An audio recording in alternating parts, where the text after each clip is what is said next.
Correct. mga mamamamahan na una talagang nakipaglaban para sa karapatan. Sabi ko nga, Kara, nandito tayo sa pinakamahalagang bahagi ng ating programa ngayong araw, ang pagpupugay sa ating mga lola, ang mga matatandang begs na kasama natin ngayon.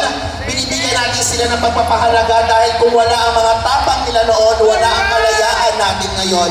Nabuhay sila sa panahon na bawal pa ang magladlad at talamak ang diskriminasyon.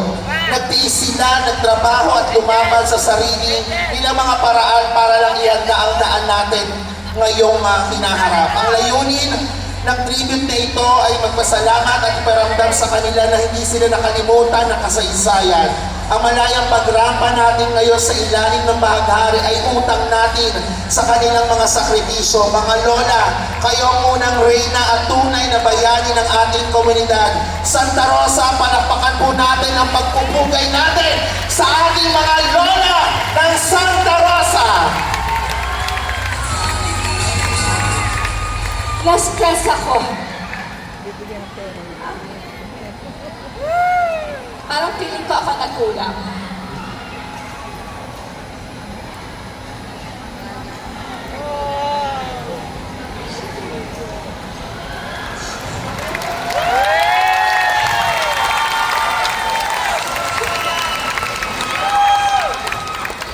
Parang feeling ko ako nagkulang.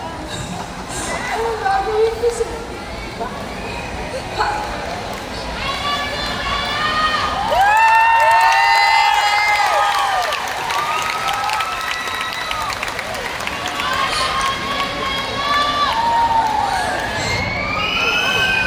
magagawa ko sa inyo?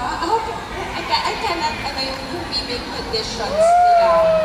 So feeling ko, ako, local government, ang nagkulang po. Kaya I'm very sorry, we're very sorry po.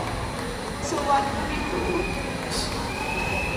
Paggawa ng bahay, magkakasama kayo. Pwede kaya? What do we do? Please! Na-stress mo ako.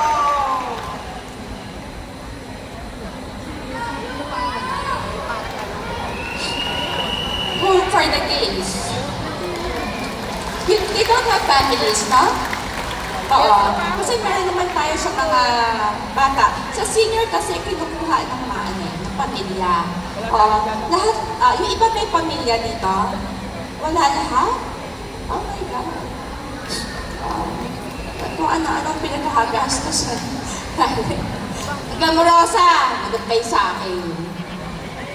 Dapat natin pa yung halagaan. One of the programs should be, no? Mas ako talaga. Pagka-feeling ko ako po yung nagbilang for so many years. Lahat ng pamilya, meron iba. Pinagugwag pa. Sino yung wala na? Kanina kasi nakita ko yung living conditions. I cannot allow that. I cannot allow that. Oo. Oo. So we have to do something. No? Oo. Right now, ang tingin ko, kasi nakita ko yung living conditions pagsama-sa naman. We rent a place. Yes, we rent a place siguro. Kasi kayo mga, we rent a place siguro. Kaya yung set a meeting, no? Na-stress ako. Oo. We can allow that. Tapos, they still work, no? May mga negosyo. Yung kung walang pamilya, so nakita natin kanina, I think we have to rent a place. I'll finance everything pati yung monthly po nila. And then,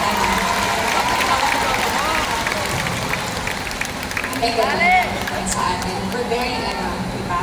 Dahil may ganun sa atin. Tapos, yun lang. Stress ako.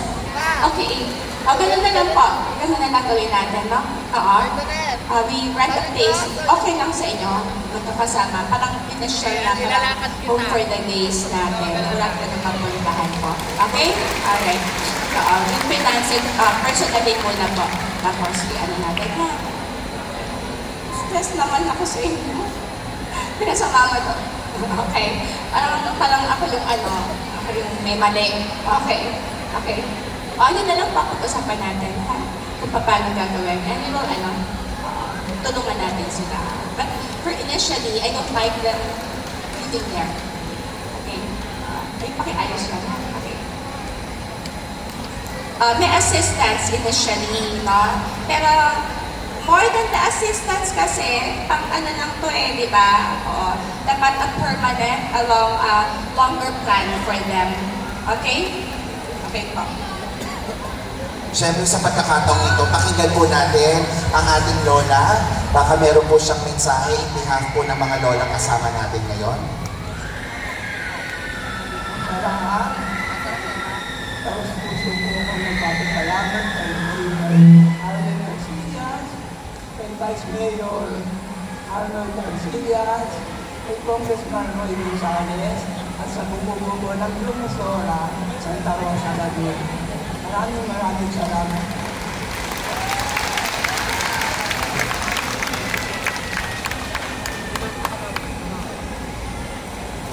This time, syempre, Nina, ang ating mga lola talaga ay talagang deserve ng malakas sa palakpakan. Come on, Santa Rosa.